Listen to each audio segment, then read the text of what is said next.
Você já pensou que o mundo está em trevas? Se o mundo está em trevas, Jesus disse assim: vós sois a luz do mundo. Se eu sou a luz do mundo, que tipo de luz eu sou que não consigo iluminar o mundo? Essa é uma excelente pergunta, meu amigo.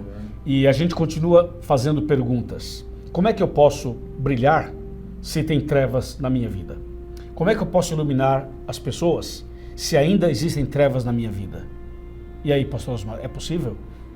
Será que é possível? Como é possível? Fica conosco para o nosso estudo de hoje.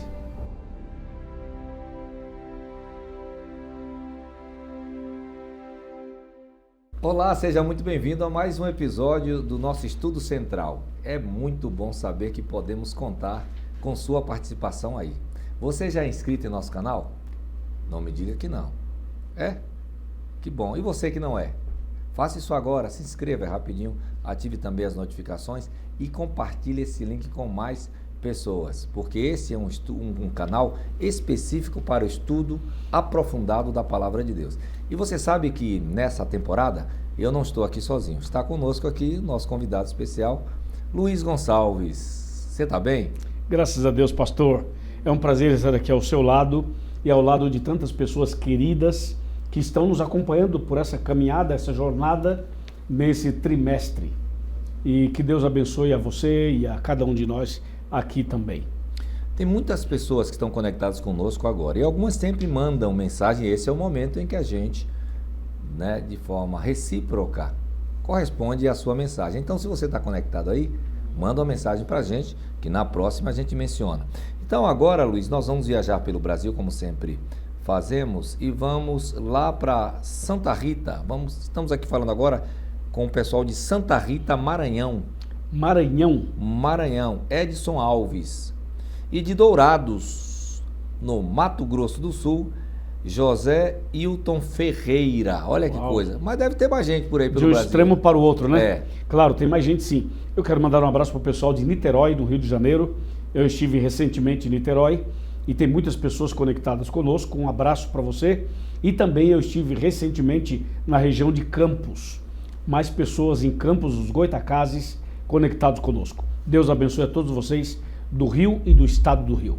Que coisa maravilhosa é saber que quando estamos conectados aqui no Estudo Central, nós temos a oportunidade de falar com tantas pessoas, tantas pessoas importantes como você. Eu espero que você já tenha aí o nosso material de estudos. Se você não tem, o site da Casa Publicadora Brasileira, carinhosamente chamada de CPB, está aí para você a imagem, ó, Cristo em Filipenses e em Colossenses. Então você pode adquirir esse material, fazer a sua assinatura para participar. Esse é o tema geral, as cartas aos Filipenses e a carta aos Colossenses. Hoje estamos no capítulo 5 do nosso estudo, Capítulo 5 do nosso estudo, que tem por tema aqui específico para essa semana, brilhando como estrelas, resplandecem, brilham durante a noite, no sertão da Bahia, no luar do Brasil, nada mais bonito, A tecnologia, a iluminação noturna impede que a gente veja o céu, Luiz. Quem mora na roça, não tem iluminação e tem o céu aberto. A gente nem percebe que tem lua, que tem estrela. Inclusive, essa noite passada tinha uma lua, mega lua, Tá uma coisa maravilhosa. A influência na ausência do sol, nós temos esses astros menores que fazem uma maravilha, É verdade, pastor Osmar. E de fato a lição dessa semana vai nos convidar, nos desafiar para essa reflexão da importância de brilhar por Cristo Jesus. Se há necessidade da luz é porque existem trevas, As duas não se misturam. Eu estava pesquisando e vi que a luz ela viaja a uma velocidade de 299 mil, vai dar uma dízima. Na verdade, 300 mil quilômetros por segundo seria a aproximação. Não é a velocidade do tempo em que você leva para apertar o botão e a luz acender, não é isso. É quando ela brilha e ela dissipa as trevas a 300 mil quilômetros por segundo. Isso a gente pode observar, por exemplo, quando você está ao longe e vê alguém soltar um fogo, algum tipo de fogos de artifício. Primeiro você vai ver a luz, depois você ouve o barulho, porque a luz viaja mais rápido do que o som. Então, a lição vai trabalhar a importância dessa luz. né? E a lição vai fazer um paralelo entre o povo judeu, que foi colocado ali, os hebreus que foram colocados na encruzilhada do mundo, né? Para ser luz para todas as nações, mas não fizeram isso. Impressionante isso, né? Pastor, eu acho que falando em luz, a gente já vai fazer uma oração e vamos nessa pegada da luz. Eu posso orar? Pode. Eu vou fazer uma oração, então, para a gente dar sequência a esse ponto que o pastor Osmar já deu para a gente o direcionamento. Oremos. Senhor, nosso Deus e nosso Pai, agora vamos recapitular, estudar, discutir esse assunto tão importante, que a luz do céu, que é Jesus, ilumine a nossa mente nesse momento, em nome de Jesus, amém. Amém, amém e amém. Assim como eu comecei fazendo essa metáfora dos astros, então, durante o dia você tem o sol.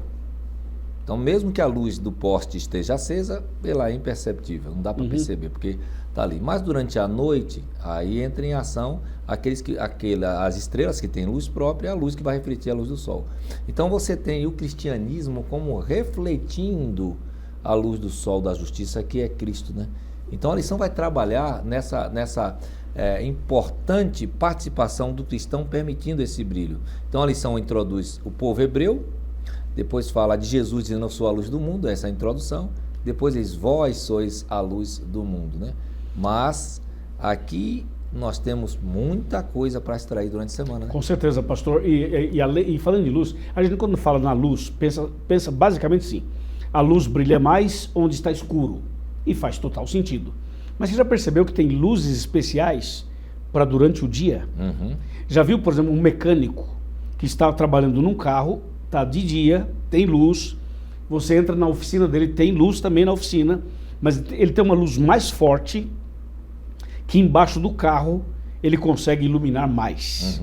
Sempre tem uma luz mais forte que pode brilhar até mesmo onde já tem alguma luz. É verdade. Então a luz de Deus brilha na escuridão total, mas também brilha na vida daquele que já tem um pouquinho de luz, mas falta enxergar um pouco mais. E naquele cantinho do coração, onde a luz normal não chega, o Espírito Santo pode iluminar. Então a gente já começa dizendo que se existem cantos escuros da sua vida onde o pecado está se escondendo, Deus pode fazer uma visita aí com aquela luz do mecânico e resolver o problema, apertar o parafuso, resolver o problema que está lhe atormentando. Muito bem, assim nós estamos introduzindo o tema de hoje, desenvolvendo o que Deus efetua em nós.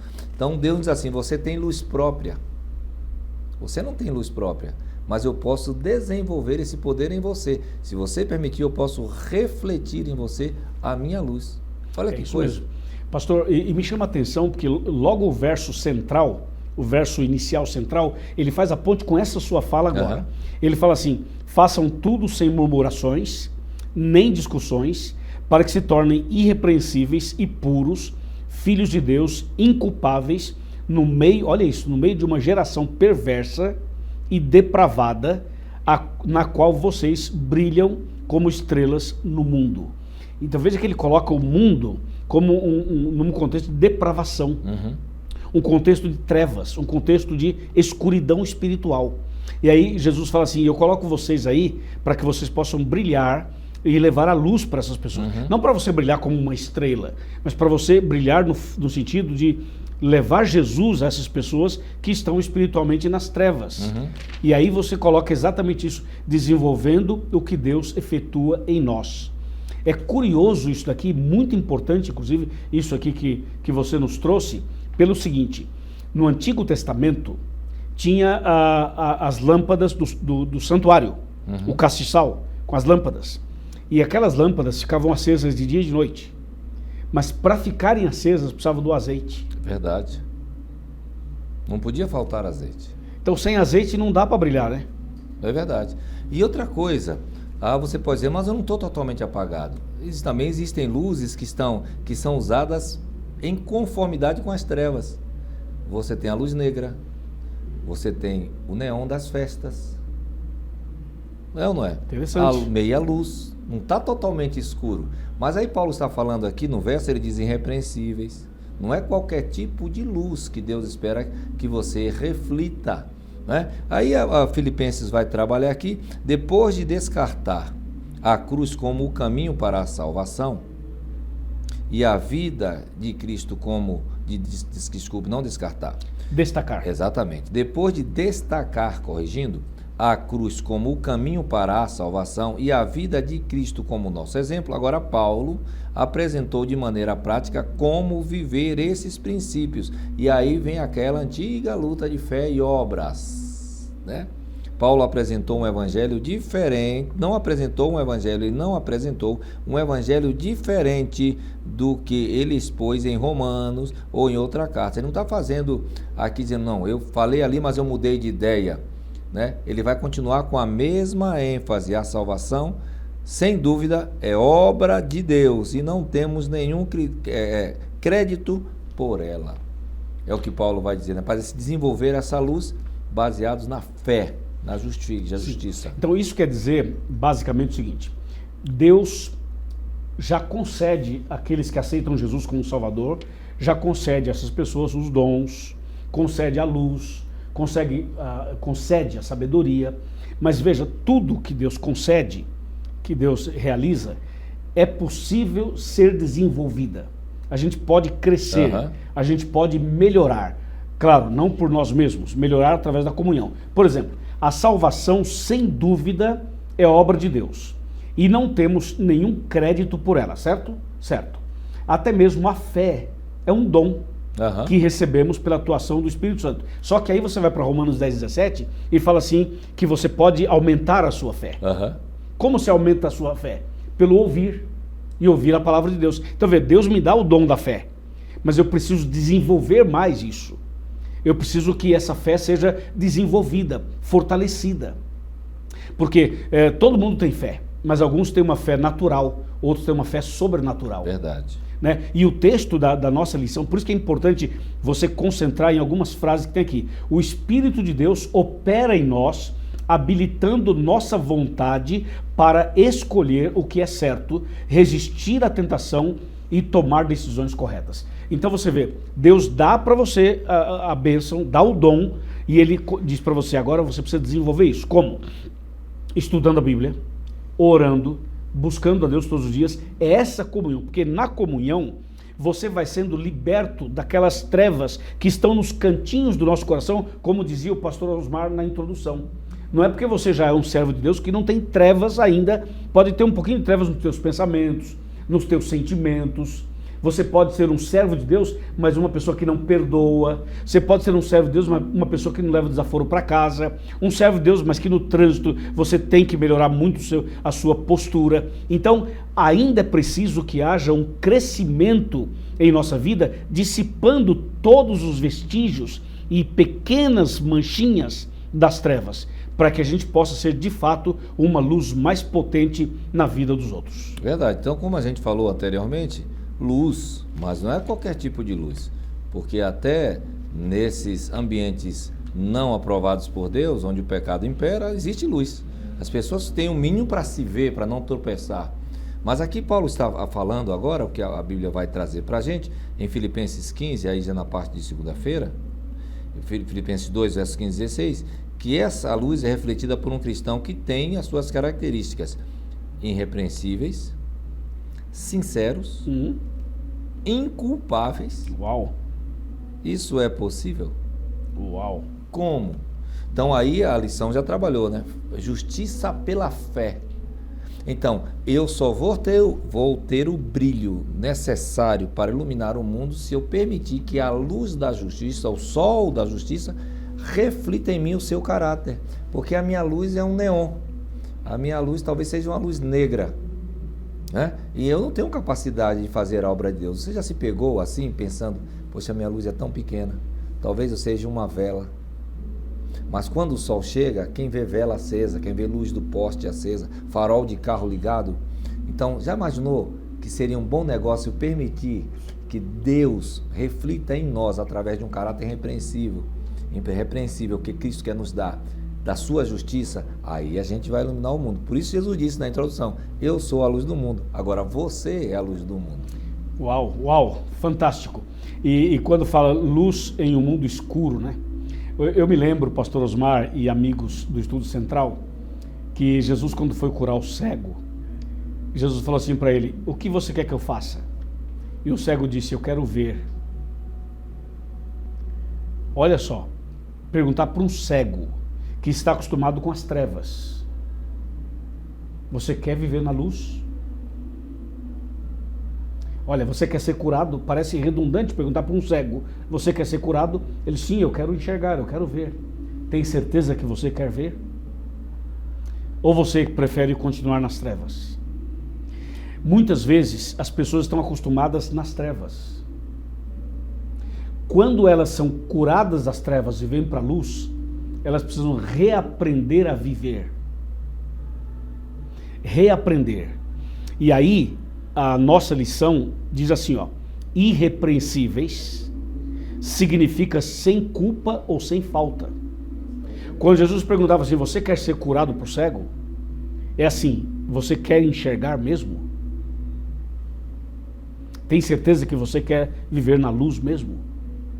Porque muitas pessoas querem a bênção, mas não querem viver na luz de Jesus. E a lição continua dizendo que nós temos que ser como Jó, ter o caráter de Jó. Isso me impressionou, pastor. Aqui fala assim, esse termo é usado para descrever o caráter de Jó. A palavra grega traduzida como puros significa literalmente não misturado, não contaminado. Que coisa, hein? E o que também me trouxe aqui uma impressão forte é de como eu posso continuar. Aí a lição trouxe o Salmo 101, verso 3, Luiz. Não porei coisa má diante dos meus olhos. Olha só, eu fui chamado para ser luz, mas por que eu não estou brilhando? Porque talvez o azeite que eu esteja alimentando não seja o ideal. Então produz fumaça, produz uma luz amarela. Então isso aqui, essa lição dessa parte de segunda-feira, ela é muito forte. E aí a gente evolui na lição para um sacrifício vivo. É uma expressão que Paulo usa, né? Que eu estou sendo entregue como libação, um sacrifício vivo. Será que Deus quer que o ser humano viva essa vida de martírio? Que Deus se agrada de sacrifício? Que Deus quer me ver sofrendo? Que Deus quer me ver endividado? Que Deus quer me ver, sabe? Tem assim o crente terrorista, né? Olha, amigo, se você está bem, cuidado, você pode estar do lado de Satanás. Porque quem está do lado de Cristo sofre. Se você não está sofrendo, é porque você não está do lado de Cristo. Não há essas percepções, mas aqui Paulo está já vendo que Deus pode decidir que ele não vai viver mais. Mas ele diz assim, eu vou morrer de que forma? Uhum. E essa ideia, pastor, que você está buscando da lição, ela é apresentada em outras partes sobre Paulo, claro, especialmente em 2 Timóteo 4, de 6 a 8, quando ele fala dos seus últimos momentos. Ele fala assim, o tempo da minha partida é chegada. Estou sendo oferecido por libação de sacrifício. Aí ele fala, combati o bom combate, completei a carreira e guardei a fé. E desde agora a coroa da justiça me está guardada. Então, a lição aqui, no último parágrafo aqui da página 72 da minha lição, fala assim, se Paulo fosse executado por causa do seu trabalho em favor do evangelho, ele se alegraria, pois sua vida estaria sendo derramada, entre aspas, como uma oferta para Deus. Então você imagina o que Paulo diz no final da sua vida, combati o bom combate, completei a carreira, guardei a fé, e desde agora a coroa da justiça me está guardada. Mas ele fala assim, já estou sendo oferecido por libação de sacrifício. Então ele estava consciente de que ia morrer, avisaram que ele morreria, e ele estava escrevendo a Timóteo, dizendo assim, vão me matar, eu serei oferecido em sacrifício, mas estou tranquilo, porque eu combati o bom combate, completei a carreira, guardei a fé e a minha coroa está guardada. Para a gente que está aqui fora do contexto em que a Bíblia foi escrita, dos costumes bíblicos, a libação era derramar algo antes da oferta, né? Então geralmente era um líquido precioso e as pessoas não entendiam, eu estou derramando algo que é precioso. Jesus é ungido com perfume de 300 denários, aí Judas e os demais dizem assim, isso é um desperdício, né? Mas ali estava sendo feita uma libação. Davi tem sede e os seus homens vão lá no poço e pegam água, uma água preciosa, arriscam a vida. Davi derrama em libação, eu não sou digno de beber isso aqui, oferece a melhor água que tinha. E Paulo está dizendo, eu vou me oferecer como essa libação. Porque a gente, como eu falei já anteriormente, num filme como esse, o herói não pode morrer. Não é? É verdade. Então Paulo está se entregando. Porque não luta, a gente está acostumado a ver o herói Parece uma lutando. derrota. Exatamente. Mas não é. Não é. E o último parágrafo da lição de terça-feira fala assim: em resumo, com grandes sacrifícios pessoais, oferecendo-se como verdadeiros sacrifícios vivos, eles trabalhavam para espalhar o evangelho. Será que deveríamos fazer menos do que isso, pastor Osmar? Que coisa, né? Que coisa. A gente olha a vida de Paulo assim e parece que só Paulo poderia viver isso. Uhum. Mas a lição vai terminar com dois personagens que conseguem reproduzir esse tipo de ser humano que Deus espera. E não parou nesses dois personagens, hoje chegou a você. O desafio dessa semana é que eu e você sejamos luz. E aí, na parte de quarta-feira, vai aparecer quem? Timóteo. O papel dele, como remetente associado da epístola, diz o texto, foi destacado em Filipenses 1. Mas ele aparece aqui como evangelista. Porque a lição vai trazer, Luiz, que o evangelismo é quem vai preparar o caráter do cristão. Porque um dia alguém perguntou: pastor, você pode dar um curso de oratória? Sim, dê estudo bíblico. Boa, boa. Porque quanto mais você dá estudo bíblico, mais passagens você decora. Mais dúvidas te vêm à cabeça também. Né? Aí você vai ali quebrando as argumentações e você vai pesquisando. Daqui a pouco, quando você vai ao púlpito pregar, você já tem textos memorizados que no calor da batalha você descobriu. Perguntas, questionamentos que você também tinha e que na pesquisa você resolveu. Então, aparece aqui um evangelista, né, num caráter provado, porque viver na igreja é muito fácil. As pessoas estão cheirosas, as pessoas tomam banho, as pessoas não bebem, não fumam, as pessoas estão buscando não mentir, apesar de mentir, as pessoas não querem ser maldosas, apesar de serem, mas elas não querem, né? As pessoas estão com a Bíblia, as pessoas estão cantando, é muito fácil. Mas ir lá fazer o evangelismo, buscar os que estão fora, né? Receber o bêbado, o drogado, o mentiroso, a prostituta, que já é o costume deles fazerem. Então, aqui Paulo destaca isso aqui na sua carta, apresentando Timóteo. Timóteo já havia trabalhado com Paulo e também com Silas em Tessalônica e mais tarde em Éfeso. Então, toda vez que ele evangelizava, ele ia se preparando, né?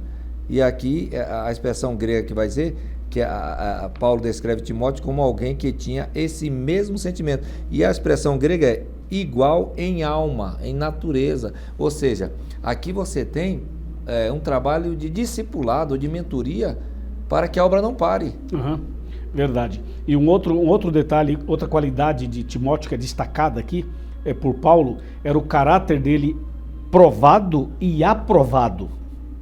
Porque às vezes o camarada é provado e é desaprovado. Exatamente. Então o Timóteo ele foi provado e aprovado. E eu diria uma coisa mais, atenção meus amigos do Estudo Central, os desafios da vida testam nossa essência e revelam quem somos.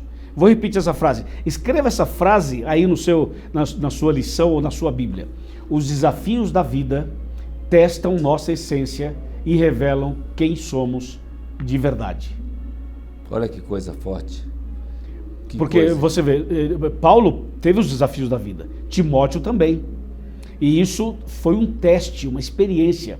E todos nós temos que ser testados e temos que ser provados. Todos temos. Jesus foi provado. Ele se batizou, foi para o deserto, ficou em jejum 40 dias e 40 noites e passou por uma prova. Porque Jesus também é comparado a um segundo Adão. O primeiro Adão foi provado e reprovado. Jesus foi provado e aprovado. Paulo foi provado e aprovado. Timóteo foi provado e aprovado. E eu? E você? Cada um responde para si. E você pode até não ser aprovado, mas provado você vai ser. Pense nisso. De qualquer forma, você vai ter que ser aprovado. Então, se a carreira acadêmica, se você não gosta de matemática, seja aprovado, senão você vai repetir. Só tem um jeito de escapar da prova, sendo aprovado. Então isso aqui é muito interessante. Outra coisa importante nesse fortalecimento do cristão que está no evangelismo é que ele tem história para contar. Uhum. E muita gente não acredita nas histórias do evangelista porque pensa que isso não pode acontecer. ele não consegue contar histórias porque ele não vai para o evangelismo, ele não sai à rua, ele não atravessa a porta do seu quarto para falar com seu filho, não atravessa a rua para falar com seu vizinho, então ele não tem história para contar. Então, não tem nenhum testemunho para dar. Exatamente. Então ele fica copiando histórias de outros oradores, mas a dele não tem porque ele não sai. Mas aqui Paulo diz, você tem história para contar. Eu estou terminando as minhas histórias, agora você escreve as suas histórias, né? E aí você sai desse contexto de alguém que vivia no contexto de Paulo e vai para um rapaz chamado Epafrodito. Aí você, que está grávida, está procurando um nome bíblico para botar, e é menino, Epafrodito vai ser o nome do seu filho. O que é que você acha? Comenta aí nos comentários. Mas é bíblico, ó, Epafrodito. E antes que a pessoa se assuste, já vou dizer, ele foi designado e era conhecido como mensageiro. E eu ousaria dizer, era o mensageiro da esperança. Mensageiro da esperança. E olhe como Deus é bom. O improvável. O nome dele tem a ver com a deusa Afrodite. Ou seja, tecnicamente, humanamente falando, era um camarada que trazia uma maldição hereditária. Exatamente. Já no Essa nome. famosa frase que tem por aí. Exatamente, já no nome. Quer dizer, é uma pessoa que nasceu para dar errado. Ele traz uma ideia espúria no nome. Mas no evangelismo dá certinho. Com certeza, absoluto. Que era o nome popular onde ele chegou. Ele estava levando essa esperança para as pessoas, né? Ou seja, Deus, ele usa aqueles que não são para confundir os que são. E Deus muitas vezes usa aquilo que é improvável, né? Totalmente improvável. Você perceba o que Deus fez com Paulo. Saulo de Tarso era perseguidor, se tornou o grande apóstolo Paulo.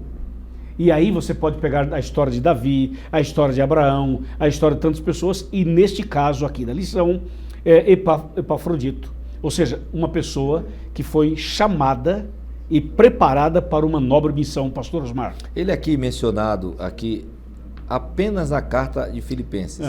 Mas veja as funções, ele foi mensageiro, ele foi responsável em levar ofertas, né? Então, seguindo a rota que nós estamos seguindo de unidade dos dons, dos talentos, aparece esse rapaz aqui, que tem uma colaboração fortíssima, ou seja, não brilha somente aquele que está sob os holofotes, aquele que está pregando, aquele que está cantando, mas aquele que está organizando, aquele que está providenciando os recursos, ou seja, eu posso brilhar de acordo com o dom que Deus plantou em mim.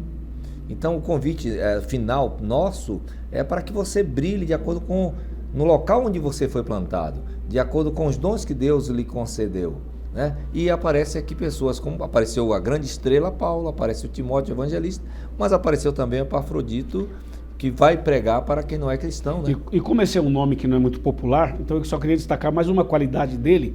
Por que ele aparece aqui? Epafrodito, diz a lição, ele também foi encarregado de levar a epístola a Filipos. Então você vê, Deus considera não somente aqueles que são os que aparecem mais, mas Deus também usa muito aqueles que aparecem menos. Ele talvez teve uma atividade menos expoente, menos destacada, vamos assim dizer. Ou seja, não era aquele camarada que estava no púlpito o tempo todo, ou na televisão, ou na internet, mas era aquele que de maneira mais discreta fazia um trabalho relevante. Já imaginou se ele não fosse fiel, se ele falhasse?